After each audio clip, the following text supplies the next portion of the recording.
오늘은 용서받지 못하는 죄라는 주제로 우리 함께 말씀을 나누어 보도록 하겠습니다. 마태복음 12장을 보면 심판 때에 니느웨 사람들이 일어나 이 세대 사람을 정죄하리니 이는 그들이 요나의 전도를 듣고 회개하였음이거니와 요나보다 더 큰 이가 여기 있으며 심판 때에 남방 여왕이 일어나 이 세대 사람을 정죄하리니 이는 그가 솔로몬의 지혜로운 말을 들으려고 땅 끝에서 왔음이거니와 솔로몬보다 더 큰 이가 여기 있다라고 말씀하고 있습니다. 한 번은 예수님께서 눈 벌고 벙어리 된 자를 고쳐 주셨습니다. 사람들이 그때 이는 다윗의 자손이 아니냐라고 어, 말했죠. 이것은 예수님을 멸시하는 말이었습니다. 그리고 또 그가 이적을 베푼 것은 귀신의 왕 바알세불을 힘입어서 한 것이라고 또 예수님을 모욕했습니다. 이때 몇 서기관과 바리새인들이 예수님께 표적을 구했습니다. 이때 예수님께서 하신 말씀이 악하고 음란한 세대가 표적을 구하나 선지자 요나의 표적 밖에는 보일 표적이 없다라고 말씀하셨습니다. 요나가 밤낮 사흘을 물고기 배에 있었던 것 같이 예수님도 밤낮 사흘을 땅속에 있었습니다. 이스라엘 백성들은 이것을 보고 그리스도를 메시아로 인정해야 했지만 그들은 많은 표적을 보았음에도 불구하고 그것을 불어 거절하고 자주 예수님께 표적을 구했습니다.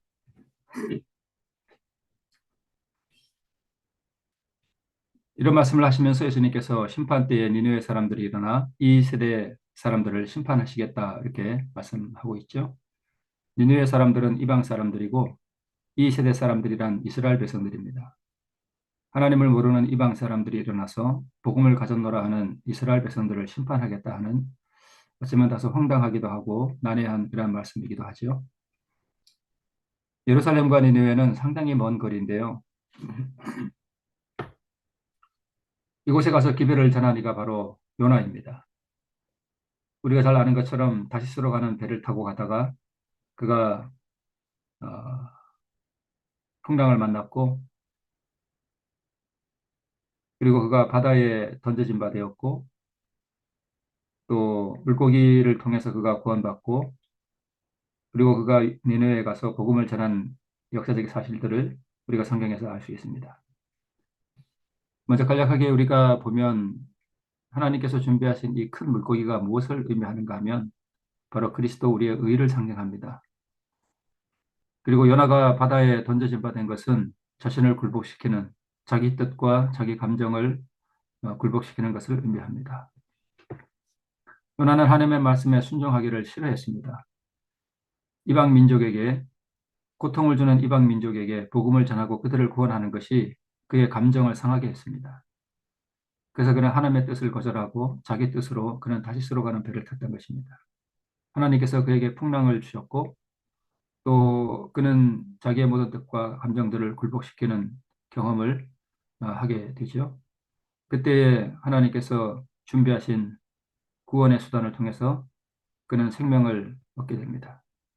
어둡고 깊고 무서운 심연의 바다, 두려움과 죽음의 공포가 있는 그 바다에 던져지기를 자원했습니다. 그러나 그 깊은 곳에 준비된 구원이 있습니다. 바로 이 큰 물고기는 그리스도 우리의 의를 상징합니다. 여호와께서 이미 큰 물고기를 예비하사 요나를 삼키게 하셨으므로 요나가 3일 3야를 물고기 배에 있었다라고 성경은 기록하고 있고 예수님께서는 이것을 표적을 구하는 음란한 세대에게 바로 이것이 자신의 표적이라고 말씀하신 것입니다. 물고기가 요나를 육지에 토한 후에 그는 니느웨에 가서 복음을 외쳤습니다. 그것은 사랑과 은혜의 복음이 아니었습니다. 돌보심과 또 긍휼과 자비의 복음도 아니었습니다. 그것은 하나님의 심판이 임한다는 참으로 두려운 기별이었습니다. 더구나 우리 요나서 4장을 보면 요나는 진정으로 니느웨 백성을 사랑하지 않는 듯한 그런 모습을 우리가 보게 됩니다. 주님께서 긍휼과 사랑의 기별을 가지고 왔으나 이스라엘 백성들은 그 기별을 거절했고 그러나 이상하게도 하나님의 두려운 이 심판의 기별을 가지고 온 요나의 기별을 들은 이방 백성들은 즉시 죄에 앉아서 회개합니다. 요나서를 보면 니느웨 백성이 하나님을 믿고 금식을 선포하고 물은 대소하고 굵은 배를 입은지라 왕이 보좌에서 일어나 조복을 벗고 굵은 배를 입고 재에 앉았다라고 기록하고 있고요. 사람이든지 짐승이든지 다 굵은 배를 입을 것이요 힘써 여호와께 부르짖을 것이며 각기 악한 길과 손으로 행한 강포에서 떠날 것이라라고 조서가 내립니다.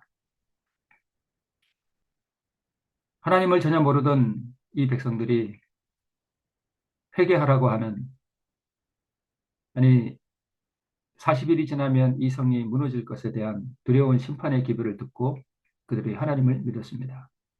금식을 선포하고 왕까지 왕복을 벗고 굵은 배를 입고 재에 앉아서 거국적인 회개가 일어납니다.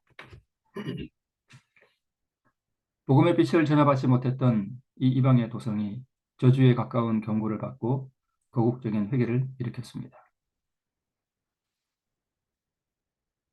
그런데 복음의 밝은 빛을 받은 이스라엘은 표적을 구했습니다. 방금 눈 멀고 벙어리 된 자가 치유되는 표적을 보았으나 이스라엘 백성들은 그가 메시아라는 사실, 그가 신성을 가진 하나님의 아들이라는 그 사실을 믿기를 싫어했습니다. 참 이해할 수 없고 이것을 어떻게 설명할 수 없는 일입니다. 이것을 우리는 인간적인 면에서가 아니라 악한 영과 하나님의 영 사이에서 일어나는 우리 눈에 보이지 않는 하나의 투쟁의 면으로 생각해 볼 필요가 있습니다.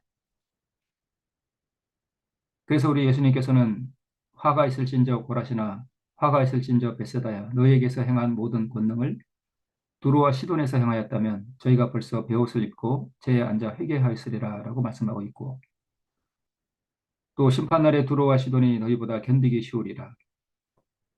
가버나움아 내가 하늘에까지 높아지겠느냐 음부에까지 낮아지리라.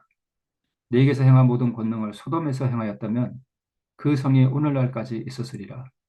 내가 너희에게 이르노니 심판날의 소돔 땅이 너희보다 견디기 쉬우리라 라고 말씀하셨습니다. 이상하게도 이러한 비슷한 구절들이 성경에서 많이 발견할 수가 있습니다. 복음의 빛을 받은 이스라엘은 심판의 이 기별, 복음의 기별을 받고도 그들이 회개하지 않은 반면에 이스라엘의 종교 지도자들과 소위 민노라 하는 사람들이 거절하는 그 복음을 창기와 세리가 먼저 받고 이방이 먼저 받고 그들이 구원을 받을 것이라고 하는 참 이러한 이해할 수 없는 말씀들이 들어 있습니다. 오늘 주제된 성경 구절을 보면 요나와 그리스도가 비교되고 있죠. 인간 요나가 심판의 기별을 가지고 큰 성읍 니느웨로 갑니다. 요나가 전한 이 기별은 사실은 핏기 없는 행복한 기별이었습니다. 40일이 지나면 이 성이 무너진다라고 하는 그러한 기별이었고, 요나가 가지고 간 이 기별은 자기 백성에게 간 기별이 아니라 하나님을 모르는 이방인의 땅에 전해진 기별이었습니다. 성경은 말합니다. 요나보다 크신 이 그리스도가 긍휼과 자비의 기별을 가지고 자기 백성에게 왔다는 사실을 말씀하고 있습니다. 사실 니느웨 백성과 이스라엘 백성들이 비교되고 있는데요. 이 백성들은 하나님을 알지 못했지만 이 경고의 기별을 받고 그들은 하나님을 믿었다라고 성경이 기록하고 있습니다. 심판의 기별을 받았습니다. 그리고 이들은 거국적인 회개를 일으킵니다. 그들이 행한 모든 강포에서 떠나고 그들의 악한 길에서 돌이키는 참으로 진지하고 참으로 신실한 회개가 이 악한 성읍에 임했습니다. 니느웨 백성들은 어떠한 표적도 구하지 않았습니다. 그러나 이스라엘 백성들은 복음을 받은 백성들이었고 율법을 아는 백성들이었고 하나님을 아는 백성들이었습니다. 사실 예수님께서 가지고 오신 이 기별은 생명의 기별이었습니다. 이 생명의 기별을 그들은 조상 때로부터 계속 받아왔던 백성들입니다. 니느웨 백성들이 거국적인 회개를 일으킨 반면에 복음의 빛을 이미 받은 이스라엘 백성들은 거국적인 반항을 일으켰습니다. 에스겔 24장 9절에는 화에 실신저 피를 흘린 성읍이여라고 예루살렘 성읍을 고발하고 있습니다. 표적을 구했습니다. 이미 놀라운 이적이 주어졌으나 고의적으로 메시아의 신성을 인정하지 않았습니다. 이것은 그리스도에 대한 모욕이었습니다. 이것이 성령을 해방하는 죄, 모든 죄가 용서받을 수 있으나 마음속에 하나님의 눈이라고 하는 양심의 소리를 묵살시키는 것이 바로 성령을 해방하는 죄입니다. 회개시키는 성령의 창이 양심의 두꺼운 벽을 뚫을 수 없게 됩니다. 성령을 해방하는 죄를 지으면 그것은 영원히 용서받을 수 없는 죄라고 성경이 말하고 있습니다. 성령은 우리의 양심의 고통을 통해서 말씀하시는데 성령의 변화시키는 능력에 마음을 굴복시키든 아니면 고의적으로 하늘의 음성을 거절함으로 양심이 화인맞든 이 두 가지 사이에서 인간은 자기의 운명을 결정하게 됩니다. 말로 인자를 거역해도 용서받을 수 있는 것은 충분한 빛이 주어지지 않아서 그리스도를 분명히 이해하지 못했기 때문에 용서받을 수 있습니다. 이러한 사람들은 진리의 빛이 주어질 때 그 빛을 받고 일어설 수 있습니다. 그러나 성령을 해방하는 것은 빛을 고의적으로 무시하는 것이므로 어떤 큰 빛이 이르러도 거기에 반응하지 않게 됩니다.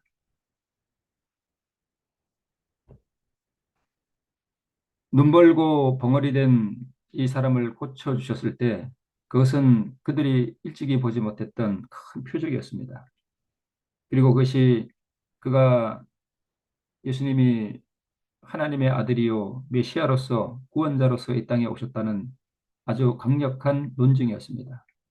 그러나 이스라엘 백성들은 그것이 신성의 능력에 나타났음을 알고 있음에도 불구하고 고의적으로 그 빛을 거절하고 메시아의 신성 되심을 부인했습니다. 그들은 성령을 해방하는 죄를 짓고 있었습니다.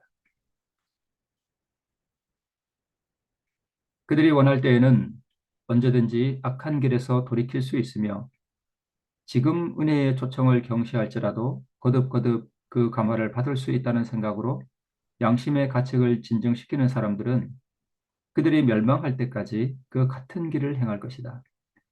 그들은 대반역자의 편에 그들의 모든 영향력을 바친 후에라도 극도의 궁지에 빠져 있는 순간에 곧 위험이 그들을 에워싸는 때에 그들의 지도자를 바꿀 수 있다고 생각한다. 이런 사람들은 하나님을 모르는 사람들이 아닙니다.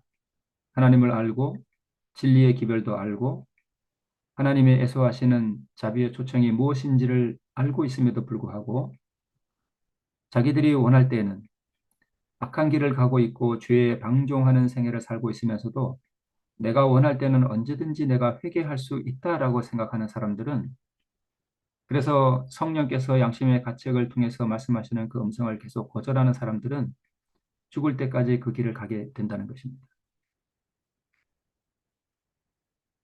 그러나 그것은 쉽게 이루어지지 않는다. 죄악적인 방종의 생활을 경험하고 그것에 익숙하도록 길들여지고 단련된 성품이 그들에게 너무나 철저하게 형성되어 있으므로 그들은 그때의 예수님의 형상을 받아들일 수 없다. 그들의 길에 아무런 빛이 비치지 않았었더라면 문제는 달라졌을 것이다. 하나님의 자비가 중재하여 그들에게 자비의 제의를 받아들일 수 있는 기회를 줄 수 있을지도 모른다. 그러나 빛이 오랫동안 거절되고 멸시당한 후에는 마침내 그 같은 기회는 영영 사라지게 된다라고 영감의 글에 기록하고 있습니다. 빛을 이미 받았고 복음의 진리를 받았으나 그리고 그 복음의 진리를 통해서 성령이 양심에 말씀하시는 음성을 들었으나 그것을 계속적으로 무시하는 사람은 또 자신이 원할 때는 언제든지 성령의 음성을 듣고 회개할 수 있다라고 생각하는 사람은 그리고 그 길을 계속적으로 그 방종의 생애를 살아가는 사람은 나중에 회개하려고 할지라도 그것이 쉽게 이루어지지 않는다는 것입니다. 내일보다 오늘이 회개하기가 더 쉽고 모레보다는 내일이 주님께로 돌이키기가 더 쉽습니다. 오늘 이렇게 해가 떠서 또 하루의 생애가 시작되는데요. 오늘 하나님의 음성을 듣고 그분과 함께 보조를 맞추어서 걸어가기를 거절하면 내일은 그 같은 일이 더 어려워진다는 것입니다. 사무엘상을 보면 사울 왕이 여호와께 묻자오되 여호와께서 꿈으로도 우림으로도 선지자로도 그에게 대답지 아니하셨다 하는 말씀이 기록되어 있습니다. 자비의 하나님께서 인간을 구원하기 위하여 자기 영원한 신성에 그 불멸의 생명을 내어놓으신 참으로 놀라운 은혜의 하나님께서 이 불쌍한 사울 왕의 기도에 왜 응답하지 않으셨을까요? 그것은 사울이 이미 화인 맞은 양심이 되었기 때문입니다. 그는 계속적으로 하나님의 음성에 순종하기를 거절하고 하나님께서 주시는 빛을 계속적으로 거절함으로 말미암아서 그는 양심에 말씀하시는 성령의 음성을 들을 수 있는 그 한계를 넘어가 버린 것입니다. 예수님께서 체포되셨을 때에도 마찬가지입니다. 헤롯이 예수님께 여러 말로 물었으나 주님께서 아무 대답도 하지 않으셨다라고 기록하고 있습니다. 죄악의 계속적인 방중의 생애를 살아가면 결국에는 그 양심이 화인맞게 되고 하나님께로부터 오는 은혜의 초청을 들을 수 있는 그런 마음까지 닫혀버리는 것을 알 수 있습니다. 이것은 화인맞은 양심이었습니다. 눈멀고 벙어리 된 사람을 고쳐주고 죽은 자가 살아나는 놀라운 이적들을 보았음에도 불구하고 이스라엘 백성들은 그분이 메시아 되심을 계속적으로 고의적으로 거절했습니다. 그들에게 이르러오는 양심의 가책을 애써 짓눌렀을 때 나중에는 어떠한 이적도 어떠한 진리의 빛도 어떠한 성령의 애소하시는 음성도 받을 수 없는 돌같이 굳은 마음이 되었기 때문입니다. 이제 또한 예수님께서 또 하나의 말씀을 주셨는데요. 심판 때에 남방 여왕이 일어나 이 세대 사람을 정죄하리니 이는 그가 솔로몬의 지혜로운 말을 들으려고 땅 끝에서 왔음이니와 솔로몬보다 더 큰 이가 여기 있다라고 계속해서 말씀하셨습니다. 이번에는 솔로몬과 예수님을 비교하고 있습니다. 솔로몬은 피조물, 그냥 인간 솔로몬일 뿐입니다. 그가 참으로 지혜의 왕이었고 지혜의 말을 가진 사람이었지만 그는 인간이었습니다. 그러나 여기 솔로몬보다 더 크신 창조주가 있다라고 성경이 기록하고 있습니다. 예수님께서 말씀하셨죠. 솔로몬에게 지혜를 주신 분이셨습니다. 지혜와 생명의 말씀을 직접 찾아오셔서 그 말씀을 자기 백성들에게 주셨습니다. 이어서 스바 여왕과 이스라엘을 비교해서 우리 예수님께서 말씀하고 계십니다. 스바 여왕은 인간 솔로몬의 지혜의 말을 들으려고 땅 끝에서 왔다라고 말씀하고 있습니다. 그는 지혜의 말을 듣고 너무 감동을 받고 감탄했습니다. 그리고 많은 선물을 주고 갔고 솔로몬 왕도 스바 여왕에게 많은 선물을 주었다라고 성경이 기록하고 있습니다. 솔로몬보다 크신 이가 오셨습니다. 생명과 지혜의 말씀을 가지고 직접 오셨습니다. 스바 여왕은 그 먼 거리를 인간 솔로몬의 지혜의 말을 들으려고 땅 끝에서 왔다라고 말씀하고 있습니다. 그런데 솔로몬보다 크신 이는 직접 말씀을 가지고 오셨습니다. 생명의 말씀을 듣고 자기 백성 이스라엘 민족은 그분의 말씀을 멸시했습니다. 그리고 그 생명의 말씀을 가지고 오신 분에게 죽음의 선물을 안겨주었습니다. 요나보다 솔로몬보다 크신 이가 자비와 지혜의 말씀을 가지고 자기 백성에게 왔으나 그들은 들으려고도 하지 않았습니다. 많은 빛을 받은 백성들이 고의적으로 빛을 거절하고 순종하기를 거절했습니다. 사실 이스라엘 백성들은 성령을 회방하는 그 죄를 짓고 있었던 것입니다. 1994년 우리나라를 참으로 놀라게 하는 한 사건이 있었습니다. 지존파 사건이었죠. 1993년부터 1994년 9월까지 연쇄살인을 하고 인육을 먹는 만행을 저질렀습니다. 1995년 사형이 집행되었습니다. 김현영이라는 사람이 이렇게 말합니다. 난 인간이 아니야. 우리 엄마요. 내 손으로 못 죽여서 한입니다. 라고 말했고요. 두목인 듯한 사람은 전두환 노태우는 무죄인데 나는 왜 유죄야? 라고 말하기도 했고요. 시체를 왜 먹었느냐라고 기자들이 물으니까 인간이기를 포기하려고요. 라고 대답했습니다. 이 정도면 어떠한 개선의 여지도 없는 참으로 막장 같은 인생이라고 볼 수 있겠지요. 그런데 이 사람에게 한 개신교의 집사님이신 이재명이라는 집사님이 복음을 전했습니다. 김현양이라는 사람이 이 복음을 듣고 그 이재명 집사에게 보낸 편지가 이렇습니다. 지난날 사회를 어지럽히던 살인자 김현양이 예수님의 종이 되었다고 전해주세요. 그리고 이 세상 서로를 존중하며 아껴주는 마음을 가지고 사랑을 베풀면 저 같은 죄인은 다시 태어나지 않을 것이라는 것도 잊지 말고 전해주세요.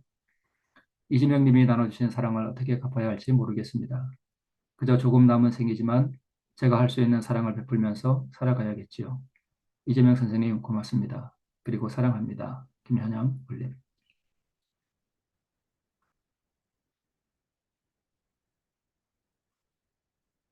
마태복음 21장에 이렇게 기록하고 있습니다. 예수께서 저에게 이르시되 내가 진실로 너에게 이르노니 세리들과 창기들이 너희보다 먼저 하나님의 나라에 들어가리라. 요한이 의의 도로 너희에게 왔거늘 너희는 저를 믿지 아니하시되 세리와 창기는 믿었으며 너희는 이것을 보고도 종시 뉘우쳐 믿지 아니하였도다라고 기록하고 있습니다.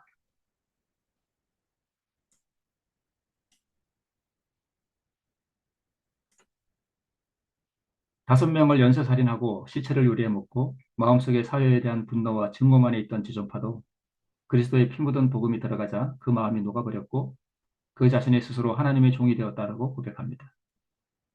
그런데 여기 그 지존파와 악랄한 마음보다 그 지존파의 악랄한 마음보다 더 단단하고 개선의 여지가 없는 마음이 있으니 바로 바리새인들의 마음입니다. 지존파는 자신을 인간도 아니라고 했으나 바리새인들은 죄에 대한 자책도 느끼지 않았습니다. 지존파는 자신들이 죄인인 줄을 알았지만 바리새인들은 자신들이 의롭다고 생각했습니다. 지존파는 나는 인간이 아니다라고 했지만 바리새인들은 나는 거룩한 아브라함의 자손이라고 말했습니다. 지존파는 나는 살인자다라고 말했지만 바리새인들은 나는 너보다 의롭다라고 말합니다. 지존파에게는 성령께서 역사하실 수 있었으나 바리새인들에게는 성령이 역사하실 수가 없었습니다. 바리새인, 유대 민족의 종교 지도자들, 늘 말씀을 읽고 늘 기도하며 늘 하나님을 예배하는 사람들인데 이들에게는 성령이 역사할 수가 없었습니다. 그런데 연쇄살인자들에게는 성령이 역사할 수 있었습니다. 물론 특수한 경우를 모든 상황에 적용시키는 일반화의 오류를 우리가 범할 수는 없지만 이런 경우가 이 세상에 존재한다라고 하는 사실 자체는 우리에게 참으로 많은 것을 시사해 주고 있습니다.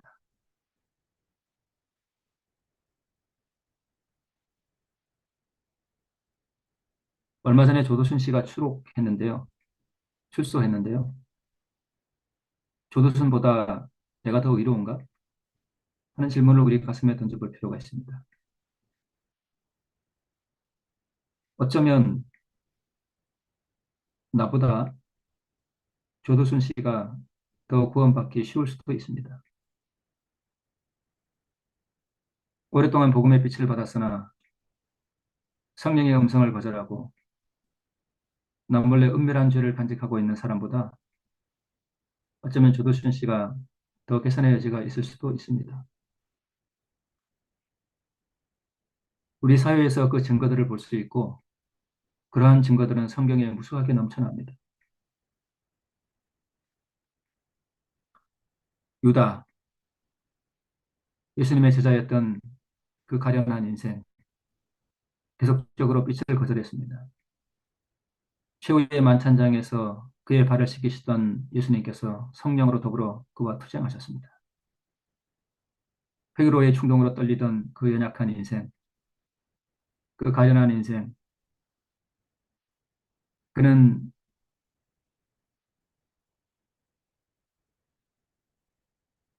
그때 눈물을 떨구며 내가 잘못했노라라고 고백했더라면 그의 운명이 달라질 뻔하였지만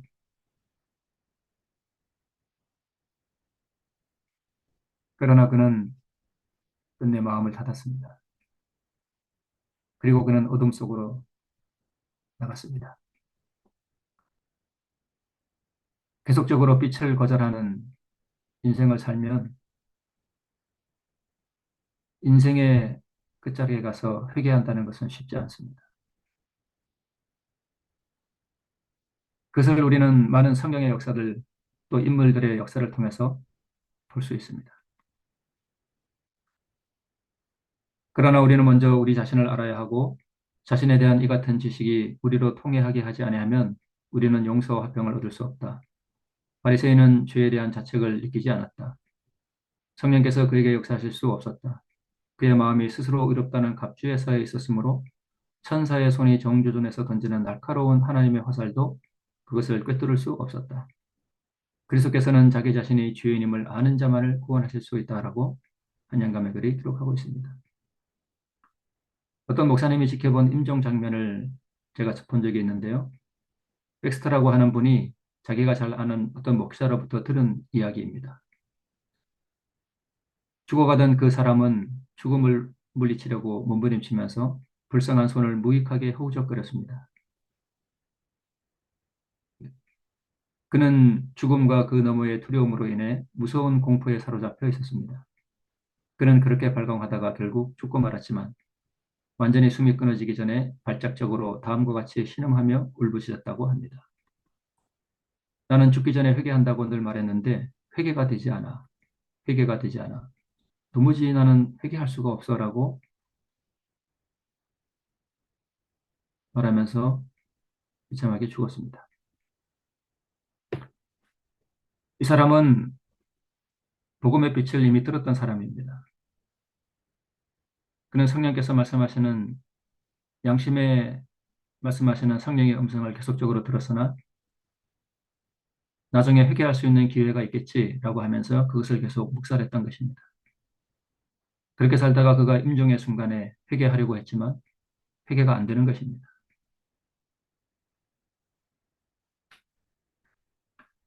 하나님께서는 인생의 최후까지 구원의 역사를 베푸십니다. 그러나 충분한 빛을 받고도 계속적으로 고의적으로 빛을 거절하면 마지막에는 회개할 수 있는 성령의 음성을 들을 수 있는 귀가 닫혀버립니다. 이 세상에 어떠한 죄도 용서받지 못하는 심각한 죄는 없습니다. 어떤 죄가 너무나 더럽고 가증하고 또 너무나 충격적이어서 하나님께서도 외면하고 용서하실 수 없는 그런 죄는 이 땅에 없습니다. 어떤 죄는 너무 커서 예수님의 십자가의 피가 올라가지 못하고 어떤 죄는 너무나 흉악해서 은혜의 피가 닿지 못하는 곳에 있고 어떤 죄는 무적행만큼이나 너무나 깊어서 정결케 하는 은혜의 샘이 내려가지 못하는 그런 죄는 없습니다. 어떠한 죄도 다 용서받을 수 있습니다. 그러나 오늘 이미 주어진 빛대로 살기를 거절하면서 또 다른 은혜의 기회가 있다는 안일한 마음으로 양심의 가책을 달려고 있다면 그는 이스라엘의 비극적 운명을 향해 달려가고 있는 것입니다. 오늘 예수하시는 성령의 음성을 듣고 오늘도 자비로운 구주의 사랑의 초청에 자신의 마음을 겸손하게 살피며 우리 주님과 함께 동행하는 귀한 하루가 되시기를 바라면서 말씀을 드리겠습니다.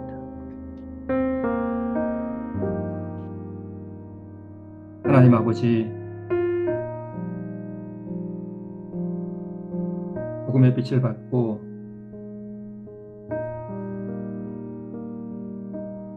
오늘 성전에 가서 찬송을 부르며 기도하며 또 말씀은 읽지만 의롭다는 겁주에 쌓여 다른 일을 멸시하며 세상의 흉악한 범죄자들을, 참으로 세상에 저주받을 인생이라는 그러한 생각으로 살아가고 있는 우리 자신이 오늘 바리새인인지도 모르겠습니다.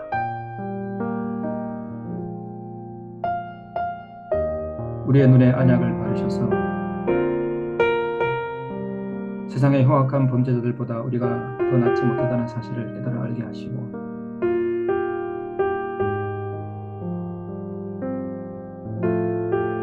참으로 이렇게 가시는 성령의 음성에 우리가 겸손하게 무릎을 꿇고 베풀어 주신 하나님의 은혜에 반응하는 우리가 되기를 원합니다.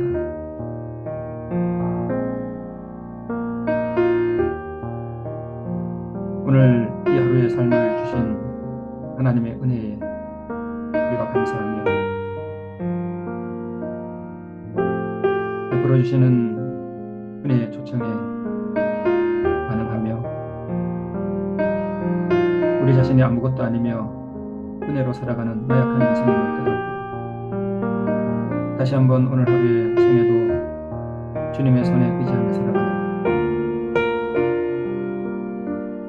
그리고 나보다는 다른 이의 행복과